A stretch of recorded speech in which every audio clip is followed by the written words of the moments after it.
Ya, saudara, tentunya kita masih ingat di mana pada bulan November lalu publik diramaikan dengan kabar terkait dengan rencana dari penggusuran SDN Pondok Cina 1 Beji Depok, Jawa Barat yang akan dialihfungsikan menjadi Masjid Agung Depok, Jawa Barat. Tentunya pihak orang tua menolak secara keras rencana dari penggusuran atau pengalihfungsian lahan SDN Pondok Cina 1 karena memang dinilai belum ada aturan yang secara jelas mengatur sekolah tujuan relokasi, di mana proses belajar mengajar akan berlangsung di semester genap ini.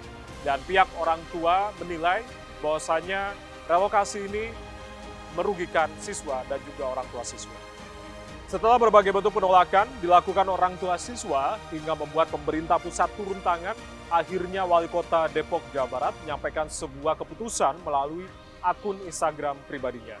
Wali Kota Depok, Jawa Barat menyampaikan tindak lanjut dari hasil pertemuan antara Pemkot Depok, Jawa Barat bersama dengan Menko PMK, perwakilan dari Kementerian Dalam Negeri, Kementerian PUPR, Ombudsman, tentunya dengan mempertimbangkan dari surat Gubernur Jawa Barat tertanggal 12 Desember 2022. Wali Kota Depok, Jawa Barat ini mengambil kebijakan untuk menunda sementara relokasi dari SDN Pondok Cina 1 Depok, Jawa Barat sampai dengan terbangunnya kelas baru di SDN Pondok Cina 5 Depok yang akan dijadikan sebagai tempat tujuan relokasi.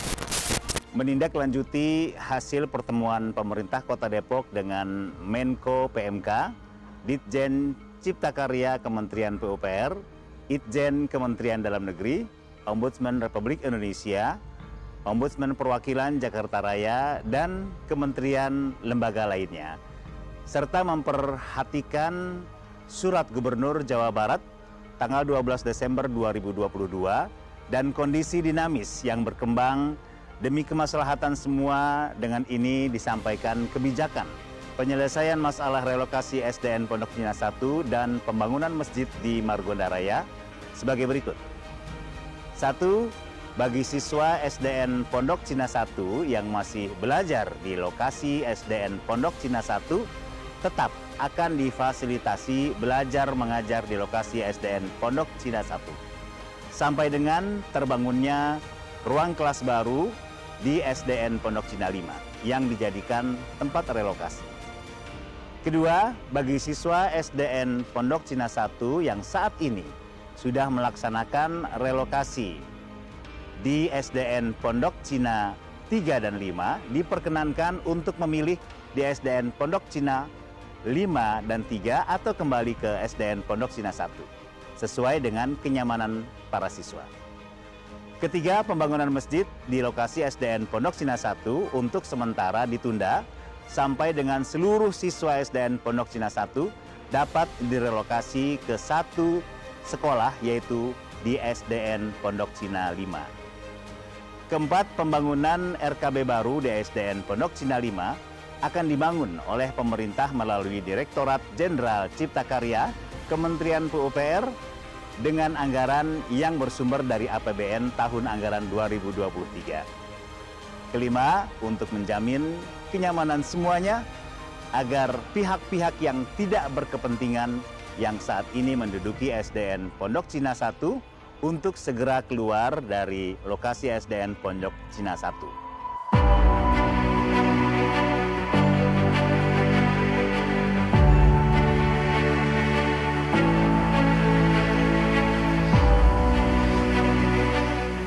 Ya, merujuk pada keputusan yang disampaikan oleh Wali Kota Depok, Jawa Barat pada 14 Desember lalu di akun Instagram pribadinya, saat ini para siswa-siswi SDN Pondok Cina 1 Depok, Jawa Barat masih bisa belajar seperti biasa di sekolahnya.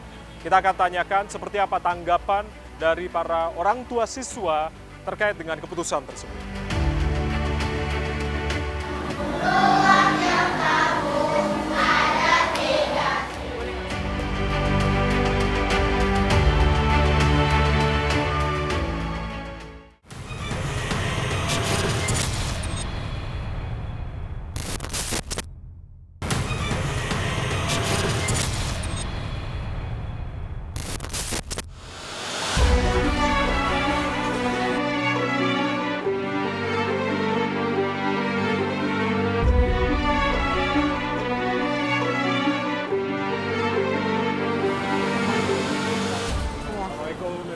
Waalaikumsalam. Bu Cici, ketemu lagi kita. Iya. Siap. Kemudian kita ngobrol-ngobrol masalah yang kan hari pertama belajar mengajar. Ini kan setelah adanya pernyataan dari Wali Kota di tanggal 14 Desember kemarin melalui akun Instagram pribadinya. Tanggapan dari orang tua setuju atau seperti apa? Tanggapan dari orang tua, Bapak Wali Kota itu kalau menurut orang tua kurang tegas ya, ngeluarin statement seperti itu. Karena apa? Harusnya statementnya itu yang kita harapkan, yang relokasi di SD Pondok Cina 5 dan 3 dikembalikan seperti semula. Guru-guru pun dikembalikan. Jadi kita belajar di SDN Pondok Cina 1 tetap belajar dengan aman, tenang seperti semula sebelum adanya surat keputusan relokasi. Oke, artinya ketegasan itulah yang mungkin dibutuhkan oleh wali murid. Betul. Begitu, agar tidak ada kebingungan. Betul. Gitu ya. Kalau sekarang kita masih terpisah antara siswa-siswi SDN Pondok Cina 1, ada yang masih di SDN Pondok Cina 5 dan SDN Pondok Cina 3. Jadi kita belum merasa tenang karena istilahnya satu keluarga masih terpecah belah. Iya. Belum kembali semuanya ke kembali sini seperti begitu semula. untuk anak-anak ini. Betul. Ya. Meskipun di hari pertama dari semester genap ini berlangsung Betul, di iya, hari ini begitu iya. ya, Bu Ci. Bu Ci, tapi sebelumnya kita flashback dulu. Iya. Pada saat itu kan memang dikasih batas waktu hingga tanggal 12 Desember begitu. Iya. Artinya upaya apa yang dilakukan oleh orang tua hingga pada akhirnya ada pernyataan yang menyatakan bahwasanya pemerintah Kota Depok menunda sementara untuk penggusuran dari SDN Pondok Cina 1 ini. Upaya kita orang tua waktu itu setelah PAS tanggal 9 itu kita masih mengadakan kegiatan buat anak-anak kita. Waktu itu ada diskusi dan sebagainya tentang SDN Pondok Cina 1 dan tanggal 9 setelah anak-anak PAS orang tua ujian, setelah ya? ujian malamnya itu kita orang tua berinisiatif ngadain acara di sini dan anak-anak ternyata jam 11 lewat 11 malam kita didatangkan Satpol PP waktu itu. Satpol PP, Lurah dan utusan LPM itu jam 11 lewat 15 malam. Itu acara memang digelar oleh komite atau seperti apa? Iya, orang tua, ya? anak-anak. Sampai dengan malam Iya, waktu itu. Tujuannya apa? Tujuannya sekalian menjaga sekolah karena kan tetap mau ada pengangkutan barang waktu itu. Pengangkutan barang? Iya. Dan itu... Karena mereka tidak ada surat, akhirnya mereka kembali pulang si Kabid, ada LPM, ada Satpol PP dan ada Lurah waktu itu. Itu di tanggal 9 malam. 9 malam. 9 malam. Berikutnya anak-anak masih ngadain acara lagi hari Sabtu itu. Hari Sabtu kita ngadain acara, tadinya malamnya itu kita mau ngadain super camp buat anak-anak. Entah kenapa dari mana tiba-tiba ada surat Satpol PP dari Wali Kota bahwa mau ada pemusnahan bangunan dan Satpol PP 100 orang lebih kalau nggak salah. Itu di tanggal? Di tanggal 10 malam. 10 malam? 10 malam. Dan Satpol PP sudah datang di SDN Pondok Cina 1? Belum, baru undangan. Baru undangan. Di undangannya jam 4 subuh. Dan itu diterima ya Bu ya? Diterima. Bukti fisiknya, ya. Akhirnya jam 4 subuh ternyata tidak ada.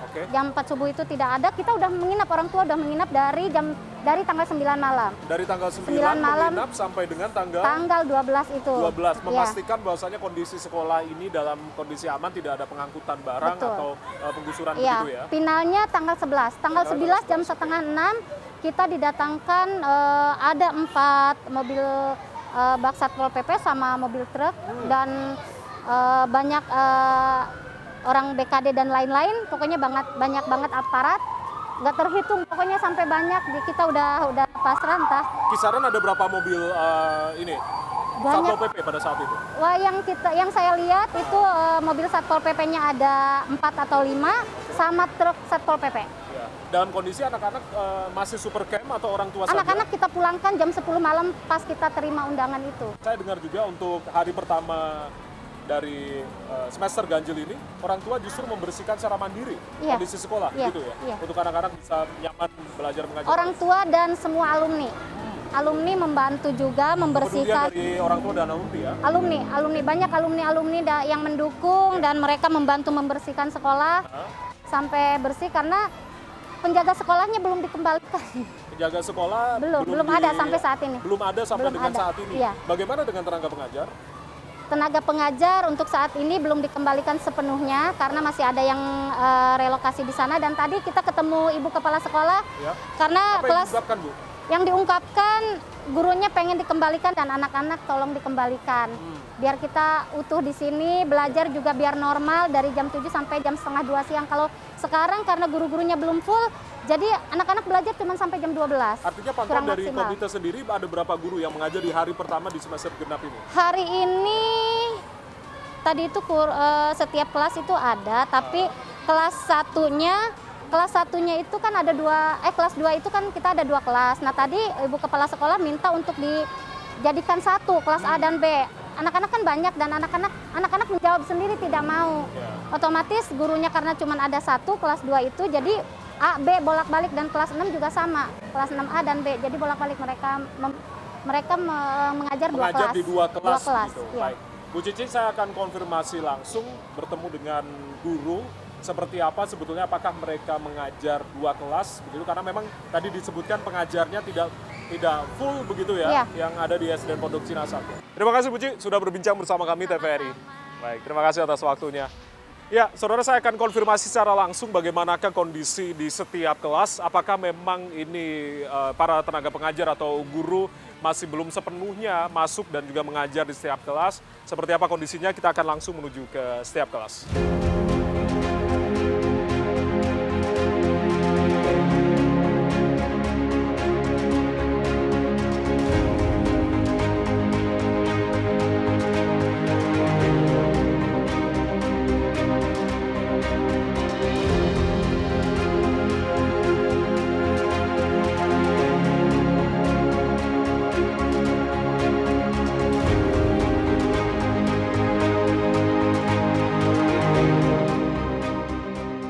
Bu Martini, berarti Ibu sedang mengajar di kelas 6 ini ya Bu ya? Kelas 6A, ini kelas 6B, yang sebelah 6A. Oh, berarti hanya di 2 kelas ini? Iya, karena di sini kelasnya sudah penuh ya, maksudnya anaknya udah masuk full, sedangkan di sana ada 16 anak yang masuk. Ini kondisinya berarti udah full ya Bu ya, anak-anak Full, ini ya? iya. Untuk yang kelas 6B ini Iya, ya? Untuk kelas 6B, jumlah berapa orang Bu? Kalau untuk Seluruhan, secara full? Secara full semua? keseluruhan itu 29. 29. Hari ini yang nggak masuk karena sakit 2 ya. Kemudian ada 27. Oke, berarti Ya. 27 ini masuk secara keseluruhan Iya. di hari pertama untuk kelas 6B ya. ini ya? Iya, betul. Antusiasme dari adik-adik seperti apa Bu? Alhamdulillah sih Di mereka semester seneng ya, apalagi mereka tahu saya sendiri yang ngajar, mereka seneng banget gitu ya. Tadi juga upacara juga mereka semangat belajar upacaranya, alhamdulillah. Diawali sih. dengan upacara, Upacara, kemudian masuk kelas, pembelajaran ya, seperti belajar biasa seperti ya? biasa. Oke. Cuma hari pertama ini kita buat menyenangkan aja dulu. Iya. Baik, Bu Martini sudah berapa lama untuk mengajar di sini Bu, di SD Pondok Cina. Pondok Cina 1? Pondok Cina 1 saya dimutasi itu tahun 2014 di sini. Iya. Bu, kalau tadi kan anak-anak di kelas 6B ini total 29 dan Iya. secara keseluruhan memang full untuk kuotanya meskipun Iya, ada betul. 2 orang yang izin sakit Iya. begitu. Nah, kalau di kelas 6A ini seperti apa kondisinya Bu? Di sini separohnya ya, karena sebenarnya ada 16 anak, tapi yang hadir 12 karena yang 4 masih izin. Masih izin? Masih izin. Tapi yang ada 4 juga yang anak-anak yang mungkin di SD Pondok Cina 5 dan ada di 3, sana ada juga 17. ya? Ada 17 yang memang Iya. di Pondok Cina 5 ya? Pondok Cina 5, betul. Artinya Bu, kalau untuk jumlah pengajar ketika ada anak-anak yang ada di Pondok Cina 5, apakah juga dibagi 2 atau seperti apa sebetulnya? Pengajar iya. Dibagi Di 2 sana ya Bu ya? ada Bu Hera yang mengajar, di sini saya yang ditempatkan, ditugaskan. Oke, Iya. tapi memegang 2 kelas ini ya, 6A Iya, dan dan juga 6B ini ya iya. Bu ya. Artinya ada siswa yang memilih tetap belajar di Pondok Cina 1, Iya. ada juga yang memilih Iya. di Pondok Cina 5 Betul. sebagai salah satu tempat relokasi Iya, begitu ya Bu ya, betul, iya. dari siswa-siswa yang Iya. rencananya kemarin sempat Iya. akan dipindahkan. Sesuai dengan instruksi Nah, kata Pak Wali Kota kan mereka nyaman di mana Ya. gitu. Ya kita silahkan mereka nyamannya di mana gitu. Kita nggak paksakan. baik. Baik, terima kasih Bu Martini sudah Ya, sama-sama. bersedia untuk kami wawancarain. Ya. Sehat-sehat selalu Bu Martini. Amin, amin, amin. Baik, Saya itu mohon harapan maaf kita kalau semua. banyak salah ya. Baik, terima kasih Ya. banyak Bu Martini sudah Ya. berbincang bersama kami. Ya.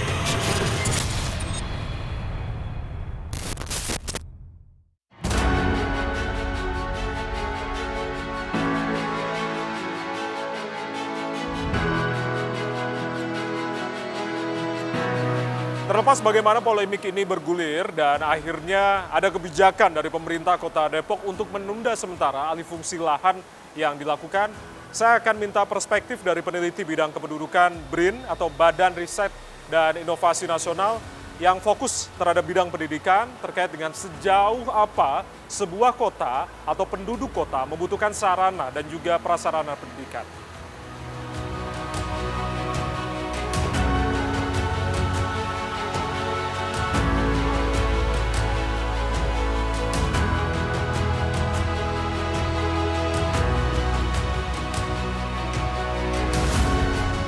Kira-kira menurut Mas Anggi sendiri seperti apa melihat keputusan yang sudah dibuat oleh Wali Kota Depok bahwasanya untuk sementara alih fungsi lahan ini tidak dilakukan, dalam artian mereka masih bisa belajar seperti semula di SD Pondok Cina 1.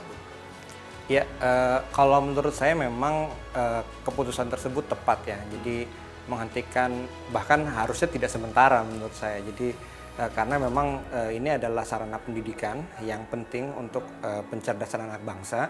Dan tentu saja ketika bicara ada fasilitas publik lain yang hendak dibangun di lokasi yang sebetulnya sudah sangat menjadi bagian dari lokasi pendidikan, itu lebih baik cari di tempat lain gitu. Jadi harus dipertimbangkan dengan matang. Dan kalau kita lihat kan masih ada penolakan dari warga, dari masyarakat ya, terutama orang tua murid. Saya pun sudah membaca beberapa rilis yang disampaikan oleh orang tua murid yang masih meskipun Wali Kota Depok sudah menghentikan untuk sementara, tapi masih ada catatan-catatan karena misalnya dari segi pembelajaran belum optimal berjalan, kemudian juga masih ada guru yang memiliki kekhawatiran untuk mengajar, mereka sudah diminta untuk meninggalkan sekolah sebelumnya ya, dan kemudian juga siswa-siswa yang sudah belajar di SD yang lain yang dijadikan tempat untuk berpindah itu tidak dihimbau untuk balik lagi. Jadi ada situasi yang sangat berbeda dengan kondisi awal sebelum ada rencana relokasi.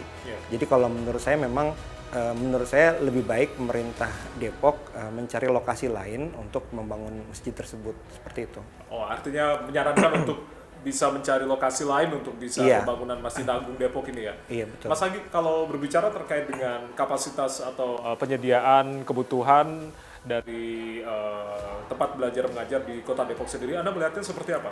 Sudah mencukupikah atau seperti apa sebetulnya? Untuk Kota Depok sebetulnya kalau kita lihat kan secara data demografi itu ada sekitar 2 juta penduduk ya di Kota Depok. Dan kalau hitungan mereka yang masih bersekolah usia 4 sampai 24 tahun itu ada sekitar 600.000. Dan komposisi sekolah di level TK sampai SMA itu ada di Depok. Bahkan perguruan tinggi ya. Di perguruan tinggi bahkan ada banyak perguruan tinggi, termasuk perguruan tinggi yang paling bonafit lah ya, favorit UI, kemudian ada juga perguruan swasta lainnya di situ. Tapi kemudian kalau kita tilik per jenjang ya, SD memang di setiap kecamatan itu sudah ada. SMP juga di kecamatan ada SMP sederajat, kemudian SMA sederajat sudah ada. Cuma memang yang jadi fokus ketika kita bicara di level SMA, itu SMA publik atau SMA negerinya itu memang relatif sedikit. Jadi didominasi oleh sekolah-sekolah swasta. Jadi memang tantangan bagi Depok adalah bagaimana mengalokasikan sekolah-sekolah negeri yang lebih banyak untuk di level SMA ya. Kalau di level SD memang sudah mencukupi. Tapi kemudian dari distribusi dan lain-lain itu yang memang perlu menjadi catatan, Mas. Jadi ketika bicara distribusi seperti apa, kemudian ketika bicara orientasi pendidikan seperti apa, kemudian layanan yang diberikan negara gitu misalnya. Tapi kemudian memang kan kalau kita bicara pembagian pendidikan, sementara ini untuk bicara di level kota atau kabupaten memang fokus pada pendidikan dasar. Nah, itu yang menjadi fokus. Tapi ketika bicara pendidikan menengahnya itu adalah kewenangan pemerintah provinsi. Bagaimana misalnya dihadirkan SMA-SMA negeri yang kemudian lebih dekat. Karena kalau kita bicara prinsip layanan zonasi misalnya, itu kan mendekatkan anak-anak dengan rumah dengan sekolah. Jadi anak-anak tidak harus pergi jauh ya. Tapi memang yang jadi problem dalam konteks Kota Depok yang terlihat adalah lokasi-lokasi tertentu di Kota Depok, terutama kecamatan-kecamatan yang di wilayah kota seperti Beji dan lain-lain itu kan sudah padat ya. Jadi memang pembangunan kan sekarang lebih merujuk kepada wilayah-wilayah di pinggiran ya, misalnya Kesawangan, Ketapos dan lain-lain. Jadi lokasi-lokasi tersebut yang kemudian perlu diberikan alokasi pembangunan yang memadai gitu. Jadi karena kalau bicara layanan publik ya fasilitas pendidikan harus menjadi yang paling utama, kemudian fasilitas kesehatan. Apalagi kalau kita mau bicara dalam konteks yang lebih luas terkait dengan pemenuhan hak untuk mendapatkan hak pendidikan, kemudian nanti kita ingin mencapai bonus demografi untuk Indonesia 2045. Jadi layanan pendidikan ini yang menjadi utama, Mas. Lalu apa rekomendasi khususnya bagi pemerintah Kota Depok melihat kasus ini begitu, dan tentunya ini juga menjadi cerminan bagi seluruh pemerintah daerah agar memperhatikan terkait dengan penyediaan sarana prasarana khusus untuk kegiatan belajar mengajar. Ya, pertama tentu konteks tata kelola ya. Good governance itu kan ketika perencanaan apa yang direncanakan oleh pemerintah kemudian bisa dieksekusi untuk kebaikan bersama. Dalam konteks ini kan nampak terlihat bahwa dalam beberapa rilis dari orang tua yang menolak, kemudian juga dari berbagai elemen masyarakat ya, baik dari guru, kemudian siswa, aktivis pendidikan, kelompok sejarawan dan lain-lain, itu kan terlihat bahwa nampaknya ini relokasinya tidak direncanakan dengan matang gitu. Pembuatan masjid ya, memang untuk kepentingan publik, tapi ketika masyarakat menghitung misalnya jumlah masjid yang ada di sekitar di sekitar SD yang akan direlokasi itu kan sudah cukup banyak masjid gitu. Jadi sebetulnya apakah pemerintah sebetulnya melakukan perencanaan itu dengan baik gitu misalnya. Ketika bicara perencanaan lahan ibadah itu kan harus direncanakan dengan baik. Umatnya ada berapa di situ, kemudian apakah mengganggu fasilitas publik lain, kemudian apakah ada ruang lain yang bisa disediakan gitu. Artinya itu menjadi evaluasi terkait dengan perencanaan. Betul. Ketika bicara gitu ya. Makanya kemudian dan kemudian dialog atau komunikasi terhadap publiknya nampak tidak berjalan dengan baik gitu. Jadi kan ada banyak penolakan. Beda lagi misalnya ketika ada ruang dialogis di situ, misalnya pemerintah bisa secara kuat menjustifikasi misalnya kenapa harus ada pembangunan masjid di situ. Bisa masjid, bisa lahan yang lain gitu.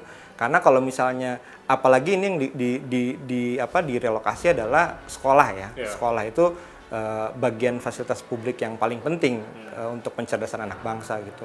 Terima kasih banyak Mas Anggi sudah berbincang bersama kami TVRI.